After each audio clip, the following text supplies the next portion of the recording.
What I'm going to talk about today is the IB difference. What's the difference between IB and everything else? I tell you what the IB is. The IB stands for something called International Baccalaureate. The word international is very important. We are not linked to Geneva, US, UK, Australia, or anywhere whatsoever. We are completely unlinked, which means they don't have to follow any government official that says, I want more A's this year. Yeah, sounds familiar? Yes. Or I want more STPM 4As. Yes, let's have 10,000 4As this year. Or something like that. They don't do that. They also don't have to teach anything that is linked to the country. For example, in America, you will learn the American Civil War, so on and so forth. In Malaysia, you will learn Hang Tuah, and so on and so forth. They don't have to do any of that. So the curriculum that they teach is well and truly international by nature. They are completely unhinged. This is a great, important thing for yourself because, a big question, I see parents walking around in this international fair, they're saying, well, which curriculum am I supposed to go for? So the next question I'm asking is, why do you have to follow anyone at all? Mindset has nothing to do with the information that's stuffed in your brain. A mindset is the way that you approach things. It's the way that you analyze, the way that you perceive the world, your degree of wisdom, your exposure. This is education, not cramming information. That's why it's a big difference, and a big problem for parents today is going to be going out there and saying, I want to go to this international school, that international school, I want a British curriculum, American curriculum, next thing is New Zealand curriculum, next thing is Zimbabwe curriculum. Now the IB consists of 3 parts. It's very simple to understand. Primary years, middle years,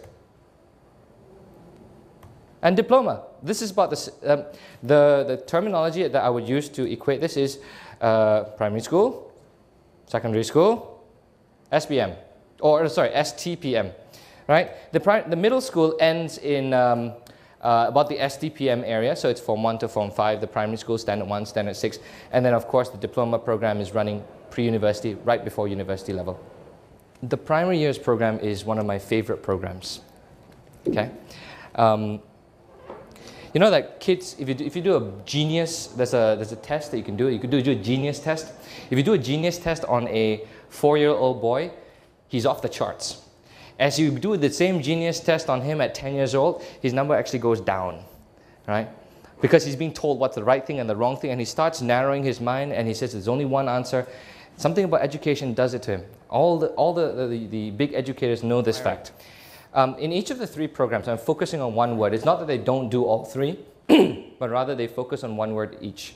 For this presentation, they do all of them though. In the inquiry, what does the word mean? It's to inquire, to ask.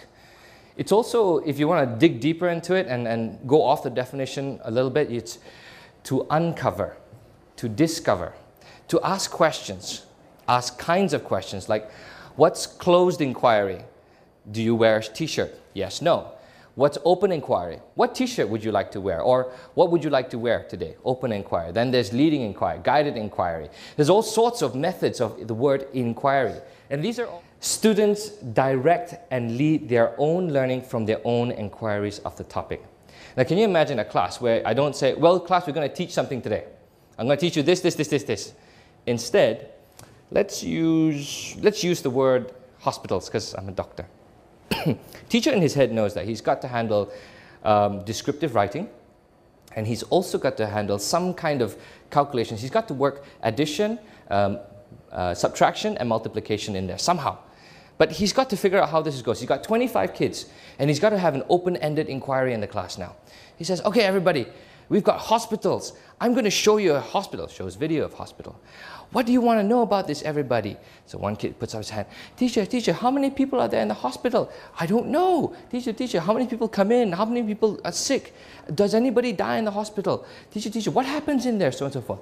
Kids are fantastic. They're just so raw. They love asking questions. Now, if this actually happened in a university setting, the lecturer will go nuts. He doesn't know how to deal with it. But the PYP teacher now knows I have descriptive writing. Okay, Jeremy, you really want to know what happens inside? I tell you what, I'm going to give you this piece of paper here, and I'm going to let you watch this video about the hospital, ER or something like that, full of crazy lights and people bleeding and so on and so forth. And you're going to write a description about this. Okay, and then you're going to do, this is a little piece of paper I prepared. These are the number of people coming into the hospital. How many people do you think there are at 5 p.m. if they keep coming in like this? So then he'll go off on his own little activity. And this one, he'll have another activity in a similar fashion. Now, one kid's already doing descriptive writing. Another kid's already doing maths, addition, multiplication, probably not multiplication here, subtraction, right? But two kids are doing something that they were interested in the first place. Chances are you can predict about 80% of what the kids are going to ask. You can't predict the other 20%. And at that point, you have to start winging and start preparing yourself for how is the class going to work. And then you have to shift direction as you go along to it. Because you can see, this is not a normal primary class at all. Because the preparation and the thinking that has to go behind it, you're trying to preempt, you're preparing, you're trying to work with your kids' engagement, aliveness. You're trying to get them all ramped up about the whole thing. And you're trying to teach them as well, something strong and solid at the same time. And this is what happens in the PYP. Now, if you've got a kid that goes into the class and says, we're going to do multiplication tables and addition and subtraction, and he's going to come home, he's going to fall asleep, and he's going to hate school the next day. This is what PYP is like. Now, let's try something a little bit different. The kids, when they find out about the hospital and they discover about it, it would naturally invite the students to consider their own points of view at this point. They would ask the question. They're the one asking the questions now. They're the ones trying to find out about what's going on here. They're the ones who want to know. It's not the teacher who's forcing down something on the kids anymore. You want to know this stuff. The MYP encourages students to embrace and understand the connections between traditional subjects and the real world, and to become critical and reflective thinkers. It's a big word. It's a big set of words, but I'm going to try and break it down a little bit more, okay? All right. First, you give meaning to what you are teaching. You have to teach through relevant concepts. Why am I telling you about photosynthesis? Why is photosynthesis so important? You remember the haze, you remember the light reduction that came through. Imagine the amount of rice that's not being produced. That translates to less food, that translates to poverty, and that translates to a problem on somebody's table where they don't have anything to eat. Does it have relevance? We work through real world issues, war, famine, pollution, all these sort of issues, and we work through it. In the MYP, we call them the areas of interaction. So just previously, I talked to you about how we teach in a primary years program using hospitals.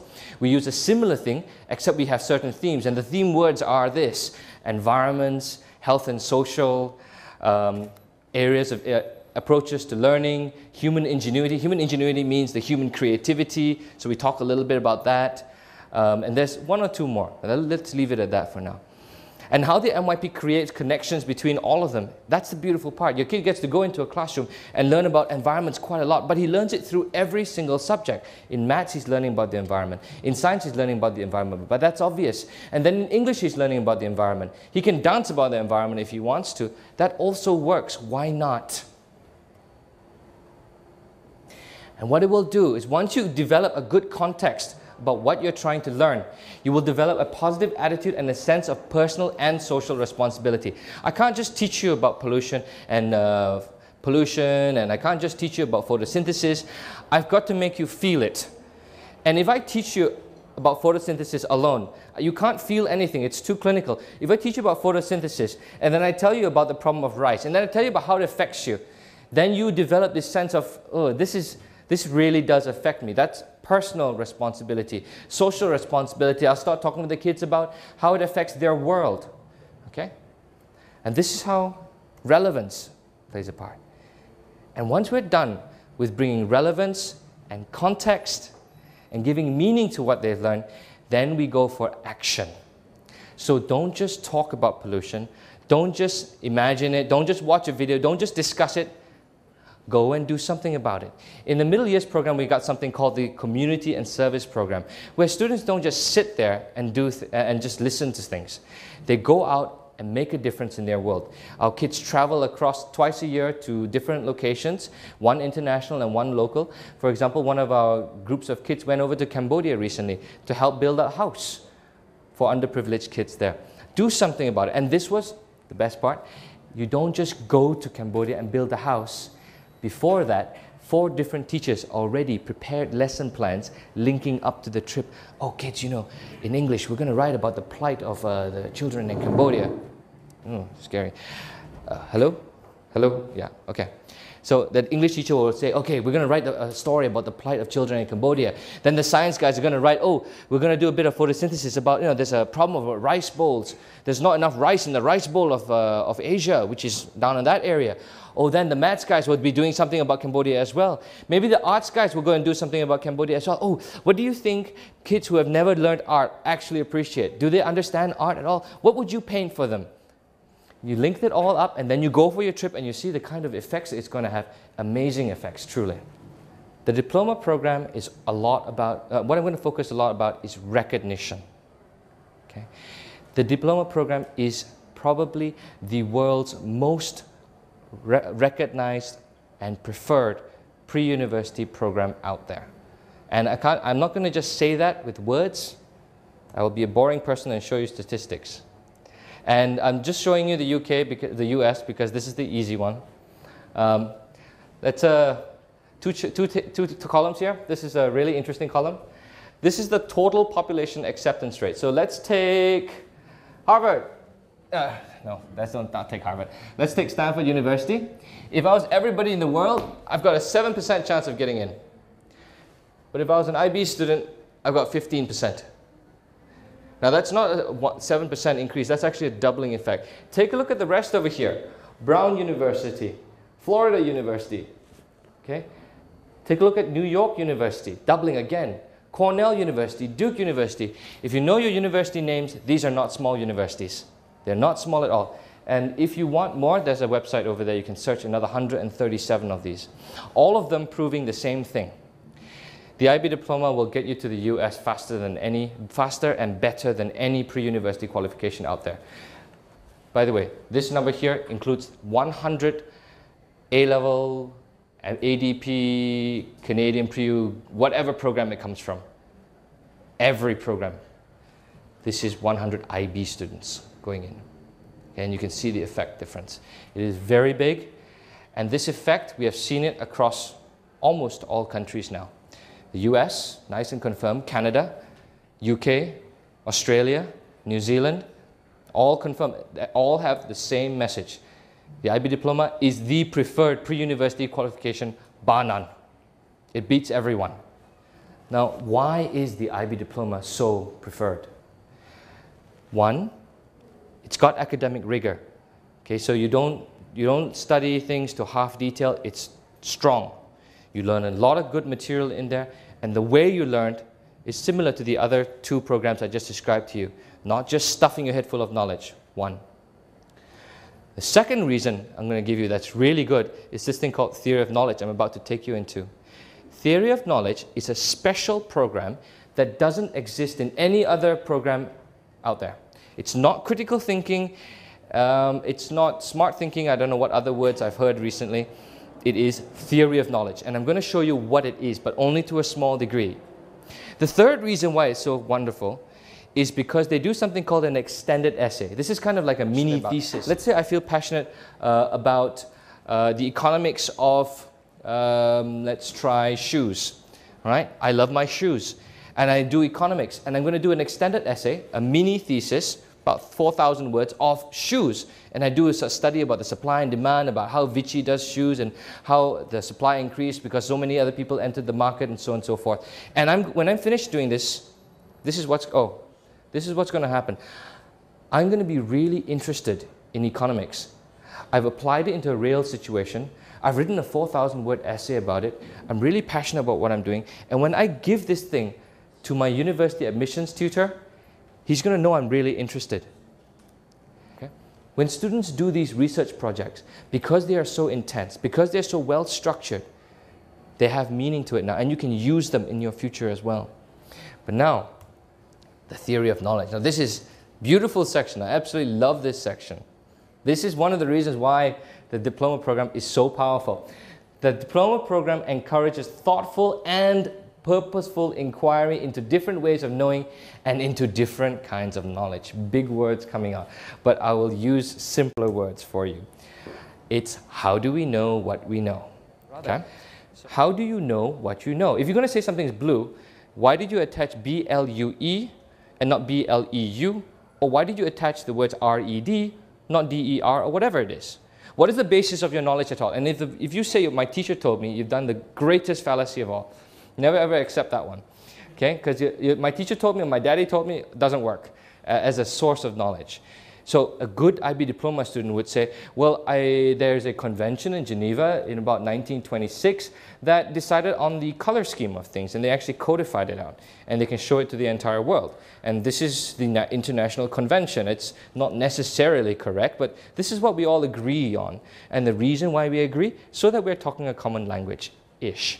Right? That's what an IB diploma student would do. So then I pose the question to you.